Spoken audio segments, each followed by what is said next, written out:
अर्जुन के तीर के समान दिशा दिखाने वाले समस्त गुरुजनों और कार्यक्रम में पधारे अतिथिगणों और मेरे सामने बैठा मेरा भारत, आप सभी को मेरे हृदय की गहराइयों से कोटि कोटि नमन एवं प्रणाम। आज हम मोड नंबर 1 की ओर से आप सभी के समक्ष एक कहानी लेकर प्रस्तुत हैं। हमारी कहानी का शीर्षक है राजा हरिश्चंद्र की प्रतिज्ञा। हमारी कहानी के पात्र हैं राजा हरिश्चंद्र, रोहिताश्व, रानी तारामती और विश्वामित्र।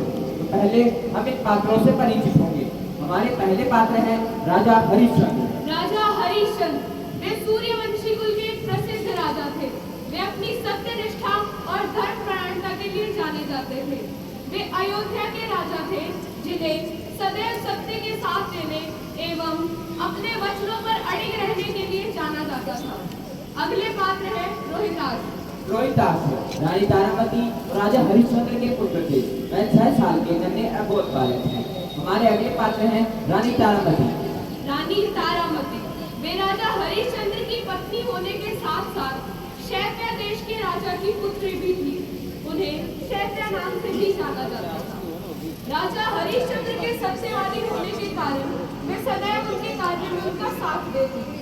आखिरी पात्र है विश्वामित्र हिंदू धर्म के प्रसिद्ध ऋषि और महान तपस्वी थे। वह पहले राजा थे, इसके बाद जो उनकी कठोर तपस्या और ज्ञान के बदौलत ब्रह्म ऋषि का दर्जा मिला। उन्हें गायत्री मंत्र के निर्देशक के रूप में भी जाना जाता है। तो आइए अब हम अपनी कहानी को प्रारंभ करते हैं। कहानी कुछ इस प्रकार है कि राजा हरिश्चंद्र जिन्होंने अपना राजपाट त्याग दिया था, वे शमशान के बाहर कर वसूलने के लिए नियुक्त किए गए थे।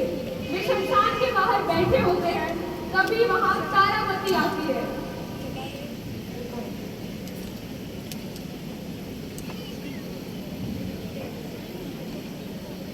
तारामती, आज तुम यहाँ कैसे? क्या हुआ है? सब आपकी वजह से हुआ है। क्या हुआ है? बताती क्यों नहीं? अनर्थ हो गया। क्या अनर्थ हुआ है? क्यों है? यह कुछ बोल क्यों नहीं रहा? अभी कभी कुछ नहीं बोल पाएगा। क्या हुआ है इसे? बताती क्यों नहीं? वन में खेलते खेलते सांप के काटने से इसकी मृत्यु हो गई। नहीं तारामती, ऐसा नहीं हो सकता। कह दो कि यह सत्य है तारामती, कह दो कि यह सत्य है।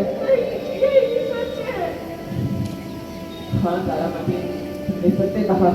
यह सब मेरी ही गलती है। अगर मैंने अपनी सत्य निष्ठा और ईमानदारी को प्रतीक करते हुए अपना राज्य दान में न दिया होता तो यह सब न होता। हालांकि मैं यहाँ भी न रुका। मैंने तुम्हें और रोहिताश्व को दोनों को मात्र 1 लाख स्वर्ण मुद्राओं के लिए बेच दिया और खुद एक चांडाल के रूप में कार्य करने लगा। लेकिन अब आप कर भी क्या सकते हैं? तुम्हें अपनी भूल सुधारनी होगी। वो कैसे भला? अपने पुत्र का दाह संस्कार करके। लेकिन उसके लिए तुम्हें कर देना होगा। क्या कह रहे हैं आप? क्या आप अपने पुत्र के दाह संस्कार के लिए भी कर लेंगे? मैं अपने कर्तव्यों से बाधित हूँ, तुम्हें कर देना ही होगा। मैं कहाँ से लाऊंगी कर? यह मुझे नहीं मालूम।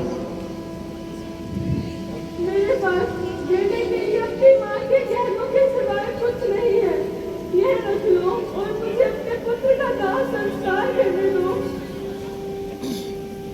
इन सभी से प्रसन्न होकर देवताओं ने राजा हरिश्चंद्र को उनका राज्य, सुख समृद्धि और उनके पुत्र को लौटा दिया। अब बात करते हैं कहानी के मूल संदेश की। मूल संदेश यह है कि हमें सदैव सत्य और ईमानदारी का मार्ग अपनाना चाहिए। यह मार्ग अवश्य ही कठिन है, लेकिन अंततः विजय उसी की होती है जो सत्य और ईमानदारी से कभी समझौता नहीं करते। धन्यवाद।